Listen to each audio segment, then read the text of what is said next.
పోరాడినా కొట్టగలిగే score కాదులేదు. అందుకే న్యూజిలాండ్పై 5వ టీ20లో భారత్ 46 పరుగుల తేడాతో విజయం సాధించింది. భారత్ విసిరిన 272 పరుగుల లక్ష్యాన్ని ఛేదించే క్రమంలో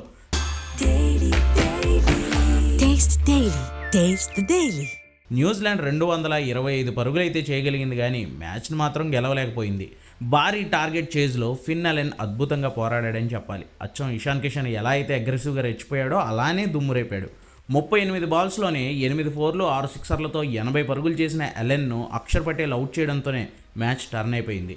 రచిన్ 30 పరుగులు, మిచెల్ 26 పరుగులు, ఇష్సోది 33 రన్స్ చేయడంతో న్యూజిలాండ్ ఇంకో 2 బాల్స్ ఉండగానే 225 పరుగులకు ఆల్అవుట్ అయింది.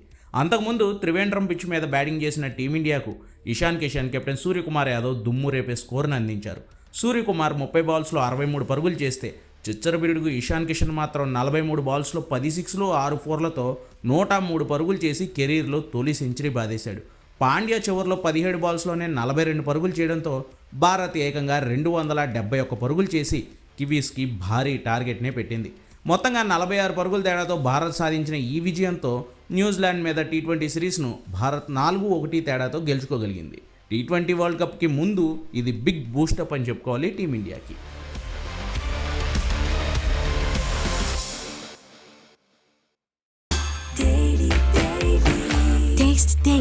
Taste the Daily.